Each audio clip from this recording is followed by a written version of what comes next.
everybody. We are here with Krishna Malyala with TLC Engine, and I am Suzanne Hawken with Road to Closings. And we had a little discussion on my profile a few days ago about what's going to happen next, right? Like, what's going to happen with real estate? What's going to happen with commercial real estate? There's so many questions that we felt were really important to kind of discuss and brainstorm around, and have everybody else who showed some interest in this topic to kind of join us and, just talk about what it looks like in your town, in your city, and also the innovation that we feel is going to just have to take place. And we've already kind of started to see that already with huge companies such as Facebook and Google and even Apple. One of my friends works for Apple, and she is one of 6 people, going back to their spaceship office in here in San Jose. So it's crazy to think about just how much things have changed, especially in Silicon Valley, because Silicon Valley was one of the places that absolutely had no interest whatsoever of having people working from home. Yahoo, for a great example. The CEO that came in there about 8 years ago, she came in and said, absolutely no more working from home. And that kind of took precedent to all the other companies in Silicon Valley. Facebook, Apple, Google, Netflix, they all just kind of said, we're not letting you work from home. And they made their businesses, their offices, attractive to their employees, to make them want to be at the office, to make them want to stay at the office. Even Google has cots for people to sleep on so that they don't have to go home. And it's also the other auxiliary benefits, right? Free food. Like when I was at the Facebook campus, right here in New York City, where I'm from, we see that from Google providing free food, right? Entertainment centers, ping pong, everything, right? Yep. I mean, your life revolves around that campus. Yep. In terms of what what that is, and now it's been upended, right? But those. What the big thing about it is, right, and me being in a startup myself, right, is that I think that those interactions, right, we call those molecules bumping against each other, and those, as we just talked about, from your own arm, it's serendipity, right? Mm-hmm. It happens, it happens from that, right? And in fact, we were supposed to be at NAR this week. And that's actually how we talked for a long time, right? Is those serendipitous connections that happen, randomly, right? That changes it. But I think that we just talked about it today. Is that Facebook is saying, hey, look, you know what? There might be an opportunity for us to save costs.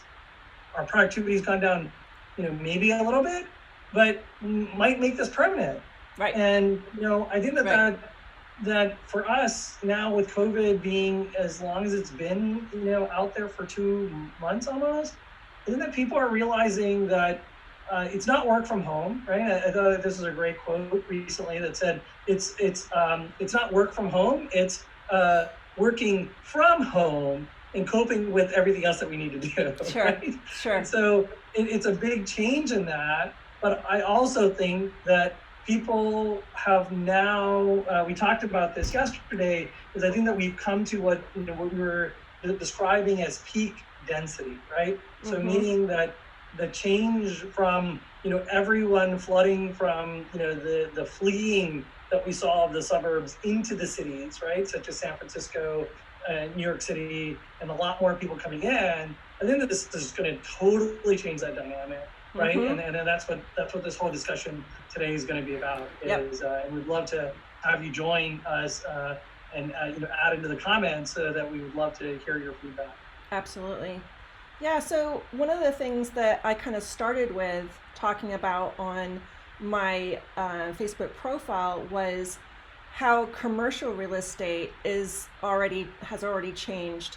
And how small businesses, even large businesses, right, like JCPenney, Pier 1, somebody said to me today, that was kind of a long time coming. And, in fact, I felt the same way when Sears shut down. What was that, like 8 years ago? Yeah. I felt like Yeah. that was kind of like what we were going to see much faster than we are now. I'm surprised that it's taken 8 years for JCPenney to close their doors. And I think that the COVID-19 has really just accelerated what was inevitable. And with that, we're going to be left with a huge amount of massive malls, tons of, those street side malls, just a lot of developments that will no longer be necessary. And so what does that space get used for, right? What do we see that? Yeah, go ahead. Yeah, no, I think that's a great question, right? I mean, I think that you just brought up strip malls and other stuff, right? I mean, right now, our heart goes out to everyone that's in this situation. I just want to be clear on that perspective, because to see the mom and pop shops, right, go away that we're seeing, right, and people unable to make those rents, I think it's going to change, right? I think that there's going to be a massive change. And Ray Dalio was just basically saying the only way out of this is through innovation. Sure. And I think that's what we're going to talk about today is talking about how do we go from where we are now, right? And what is that change going to happen that's going to allow those new innovations? And we're going to bring up a couple of cool examples, and especially in this space, right? I think that retail changes. I mean, to be clear on what you just brought up, right, is those anchor malls such as JCPenney. I think that they were there because people love the tactical nest of shopping, and I think that the technology just never caught up to make that change happen, right? And I think that we've seen this change happen when we first came up with when you first started having touchscreen phones, right? It was the invention of the simplicity of the iPhone that allowed us to be touchable. Right? We went away, like everybody loved the BlackBerry, and then suddenly, just like that, right? Touchscreen was the thing that was in, and that's what's transformed, the whole industry, right? And so I think that what we're going to start to see from a real estate perspective, right, is that I think that some of these places, such as malls and other stuff, is that they actually could be micro communities, right? So we kind of discussed this, in the pre-call, is that they might transform to become apartment complexes, and literally, a mall becomes a city within a city, right? And so it's this, it's some of these transformative ideas that I think that people would like, right? I'll never leave, right? This is everything that we need to do with it. We started to see that already when we talked about in the suburbs, right? Even here, I'm in New Jersey, and we saw it where there was places that were near trains, but there's businesses on the first floor and then apartment complexes above, right? Mm-hmm. But there were only like 3 or 4 complexes of condos, and I think we're going to see a lot more of that, because in that little strip mall, the thing that they had was they had a daycare center, a dentist, an optometrist, a wireless carrier, right? A mini shopping, convenience store. So all of them were right in that, in that area. So the thing is that I think that we're going to start to see more of those, right? I've seen the major successes of those here, right? Especially when you take a look at new construction, that multi-use type of aspects of it, and things that are closer. So we might even see like 2 homes, right? And we instead of being snowbirds, especially here in New York City, where they'll usually look at Florida, I think that you talked about it when you're in Canada, right? Is that you're going to look for a place that's an hour away, but just far enough away that you can get away during the weekend, but still still feel like you're close enough so that you're not, it's not a big struggle where you need to actually get on the plane. Right. And I think that's going to be a big change also. Yep, absolutely.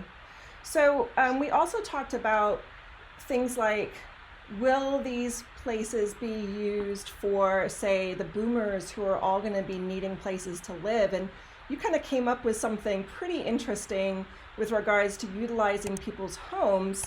You want to talk a bit about that, Krishna? Yeah, I mean, I think that so when you actually take a look at the numbers, right? I mean, it's staggering. But the thing is, this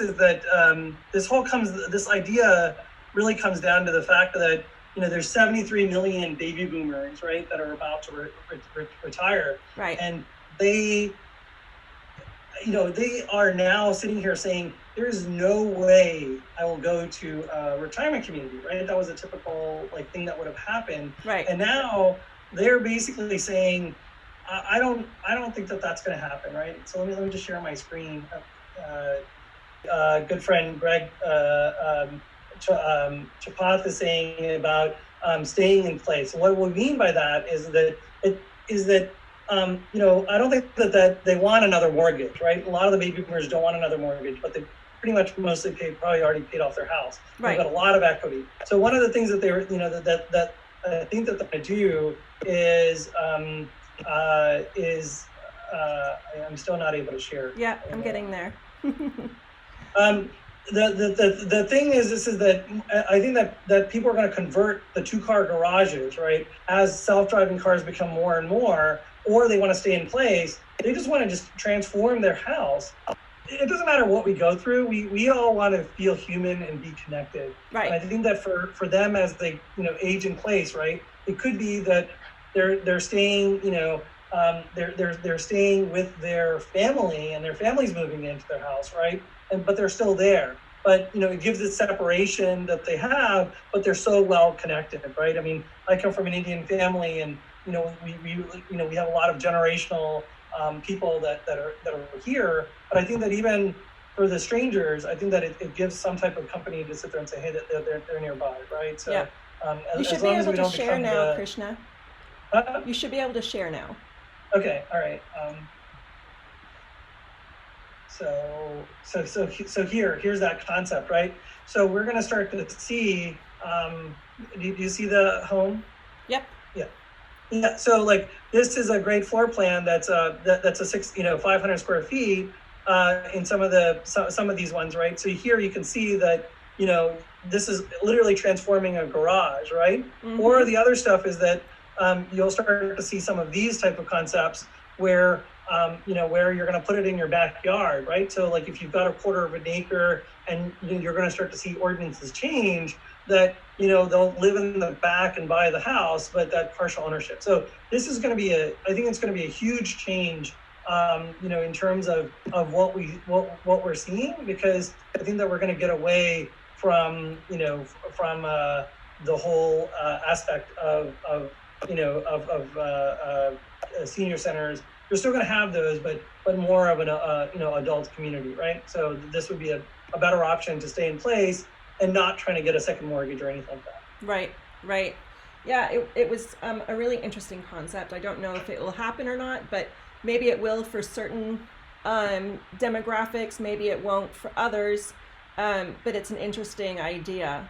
Well, I mean, I think that it came from when I was talking with Rob Hahn, over at NAR one time, and he was just talking about, where do we get, new construction permits is so hard. I mean, it's really, really hard, right? Right. And you see that in San Francisco and other places, mm-hmm. right? It's nobody wants to tear down their building to build, multi-story stuff. And we were just talking about, this is a way that, you can transform those garages into spaces as we start to take a look at self-driving cars and other stuff that's going to be there, right? And I think that's a great segue to that, to what's actually going to happen, right? So I think that we're going to start to see, things like this, things like a pod like this, that's going to be available for us to, probably not get into trains per se, right? But a self-driving car that you can call on demand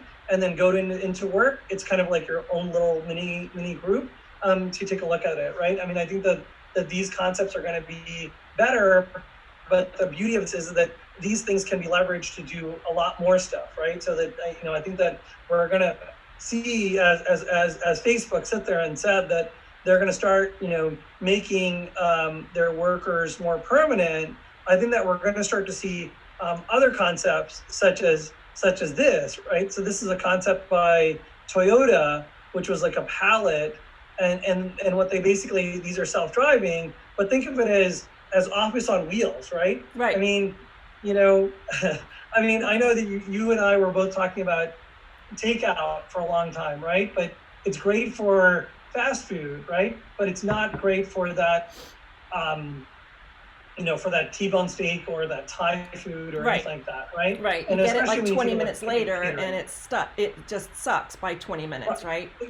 Right, exactly. So what if it was actually freshly made as it's coming around, right? And I jokingly said, like our whole thing was that, I remember, reminiscing as a kid, and you're at the playground and you get the song that comes on and says, "Oh, hey, there's that ice cream truck," right? But Right.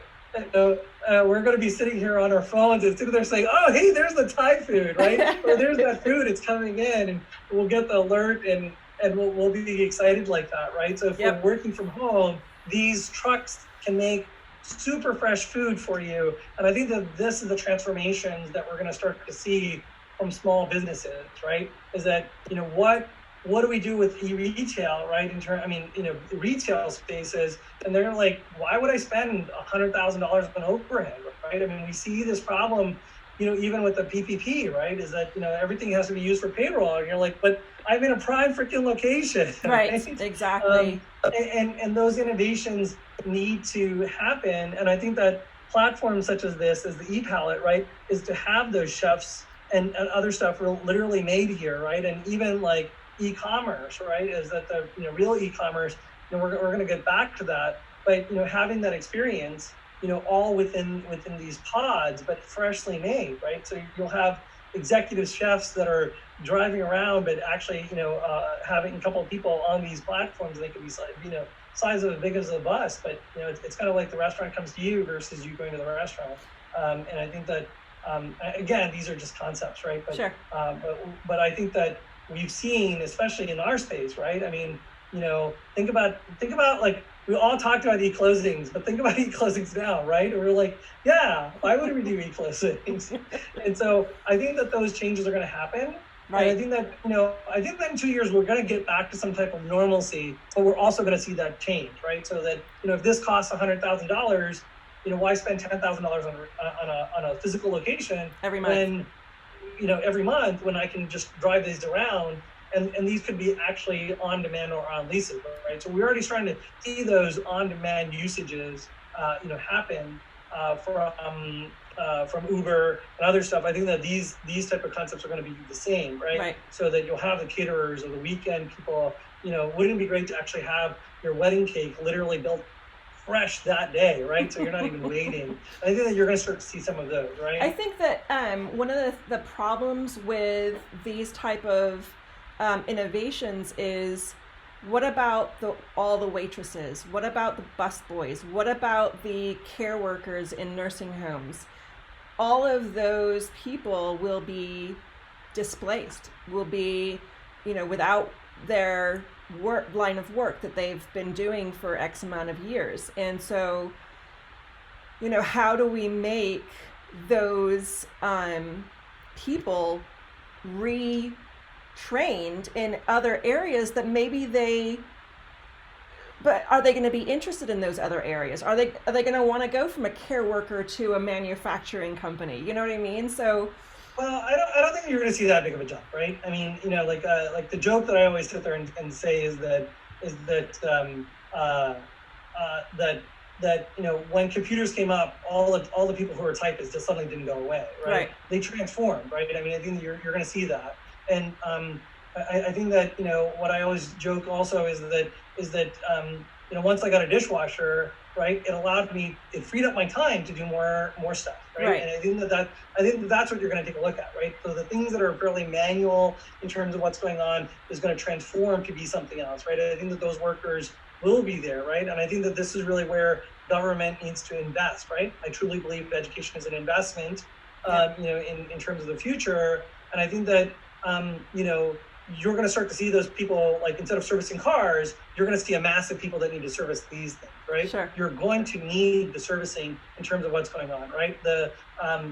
Facebook suddenly didn't change, right? It's like once you created apps, like the App Store created a lot of jobs because people needed to create those apps, right? Sure. So Yeah. then it created a whole industry around that. Yeah. And I think that, it's hard to imagine what those industries are exactly right now, but I think that, like, think about it, is that there was no such thing as a web designer or an iOS person or anything of that, but that's Right. creating thousands of jobs, right? And I think that, one of the things you're going to start to see is a transformation, right? It's like Mark Cuban said this amazing thing about a pizzeria, right? Where the oven that they used allowed them to bend the plastic, right? In terms of what's going on, and created, face shields and other stuff, right? And I think you're going to start to see that even now. And so that, like, from pizza slices in the corner to transform yourself to that is, that's just amazing power of being a human, right? Is that as a human beings always surprise me, is how much innovation that they can bring. And I think that if we can go from panic to sit there and say, how can I be productive, right? I think that's what's going to bring that transformation. And we talk about that all the time. So one of the things that we also talked about was short-term versus long-term change. And I feel like with now a lot of people working from home and it being a permanent change, there's going to be displacement in large cities. There's going to be an exodus, whether it's mass or not, of people leaving large cities because it's going to be cheaper. It's going to be a ton more affordable for them to live and work and play.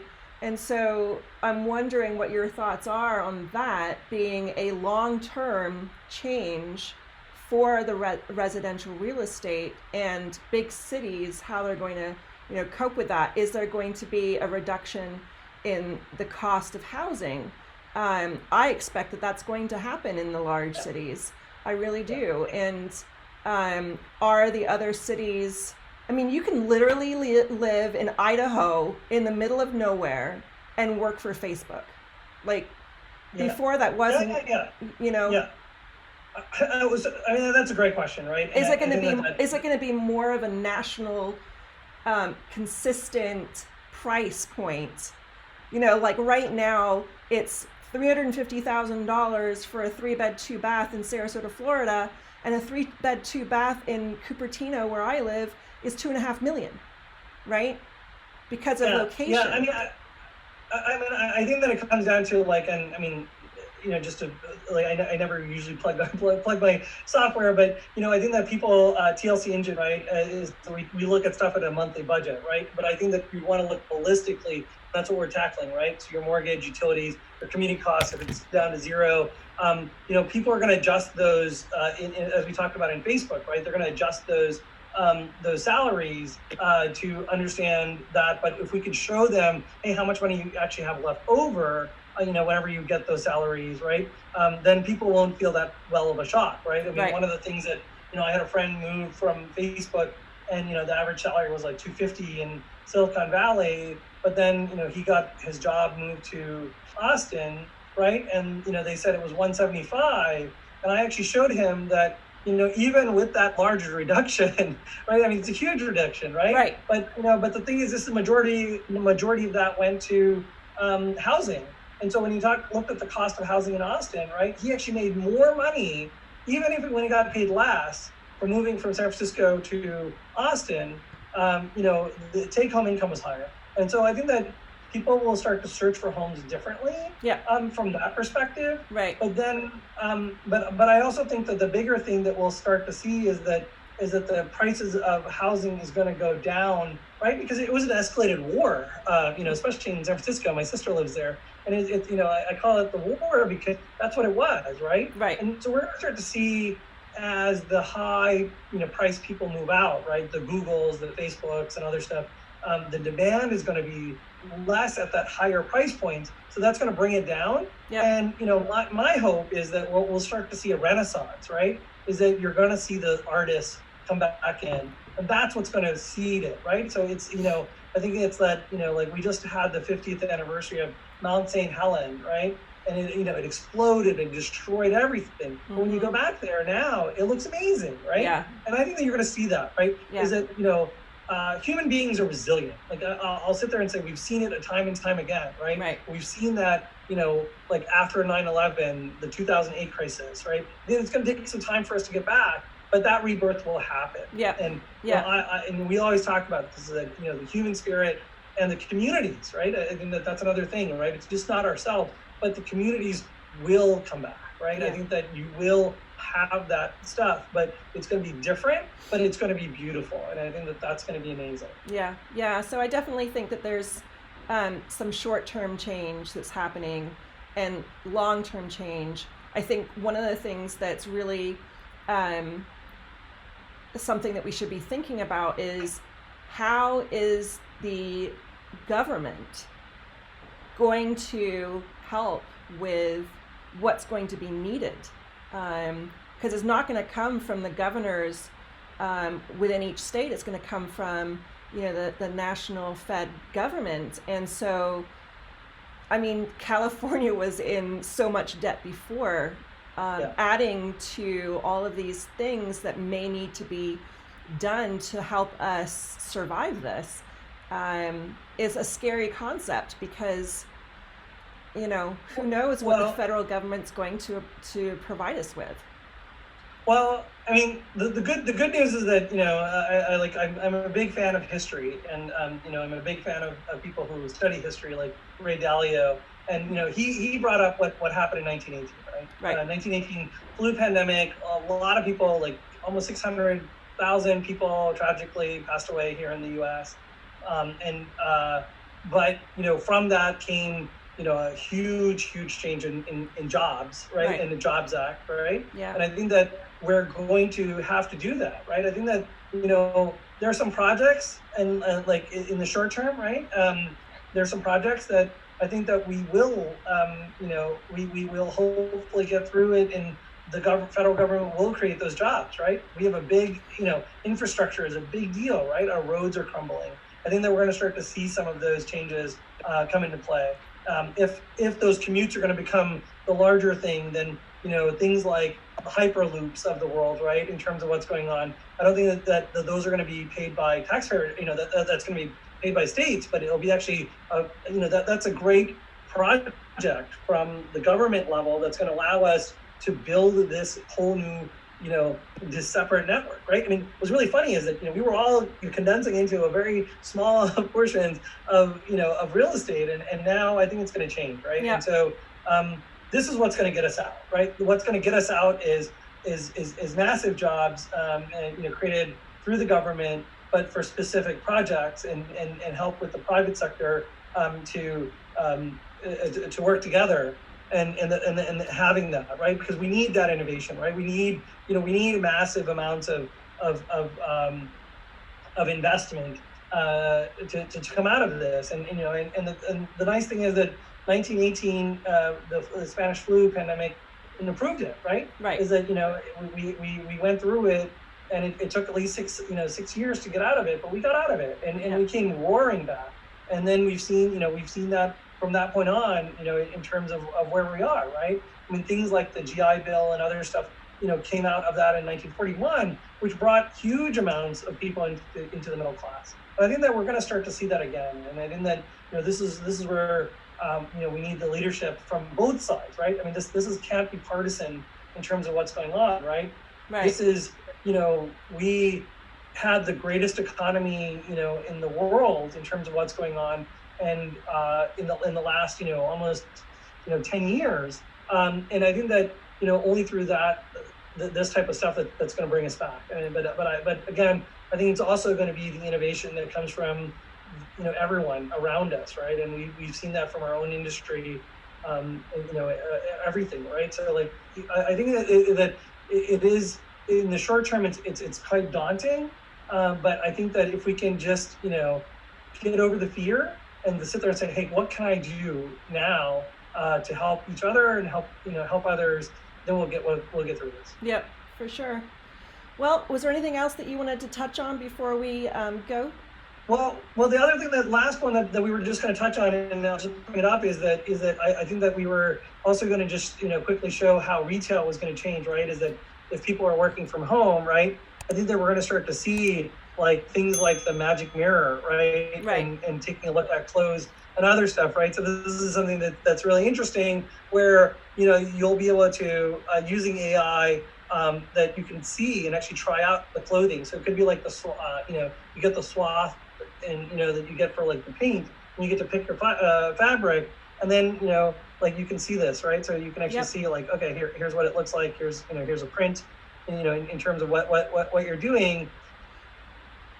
And we already saw that Amazon is coming up with some patented mirrors, so you can do virtual clothes and stuff like that. So it's really, really interesting technology that you can start to take a look at. Here it's a fashion sense type of thing, but this virtual mirror, you'll be able to interact with it, and you can see that you can actually physically see those clothes on you, directly there. So I think that this type of stuff is really gonna change the way we think about retail. And so, like I said, is that I think that we're going to start to see this is that instead of you going to the malls, as people become more separate, right? I mean, what's really amazing is that 80% of the land mass in the U.S. is just not used. Yeah. And I think that we're going to start to see. I mean, we use it for a lot like land and other stuff, but I think that we're going to start to see that sprawl type of stuff, not per se for sprawl, but just hey, I want my own space, right? Yeah. Because we see that here. All my friends that are in New York that are they loved being in that whole city environment. They're like, I need a backyard. Yes. And I think we're going to start to see that, and then that's going to spur innovations like this. That's going to make that change happen. And I think that that's what you're going to start to see, right? Is that the people that you talked about, waiters and waitresses, is I think that they're going to transform to drivers and other stuff, and do higher level stuff, right? It's like we don't do dishes anymore, and it allows us to free our time to do other things. And so I think that we're just going to see that, right? So it's just an evolution of that, and those menial tasks are going to go away, and we'll be able to do more meaningful stuff. Yeah, and I think that the word here is a consistent innovation, right? It's kind of like comparing Netflix to what happened to blockbusters. And I think that absolutely. If people don't innovate at this time, then they're going to become a blockbuster. And nobody wants that. So no, nobody wants that. I mean, we saw that here, right? Is that 360, was like kind of like a fringe thing, and now it's mainstream, right? I mean, sure. If you're not giving a virtual tour with a 360 camera, what are you doing, right? And Right. so I think that we're seeing that in our own space, right? I mean, with our technology, you can search for homes, with within your budget, and also searching based on all your kitchens, right? So just instantly, instead of going through 10 images, you can quickly get to what you need to do. Yeah. So you're physically seeing the homes you can afford, and that's within within your budget. I think you're starting to see that type of innovations that were kind of like on the edge, and now that they're just pushed to the forefront. And sure. I think that we as realtors are going to take a look at commercial in a totally different way. Mm-hmm. And I'm sure they're going to come back, right? It's just a matter of like in what form. Yeah. I don't think it's going to be in the exact form that we have right now. No. But it's I think that it's for everyone to take a look at these opportunities and sit there and think about outside the box, literally think outside the box, so that you can help your clients wade through this, right? Because I think that it's a very, very tough time, but I think that 2 to 3 years we'll be back. It'll look a little bit, it'll look like what it was, but it's going to look different, and that difference is going to be beautiful. Yeah, absolutely.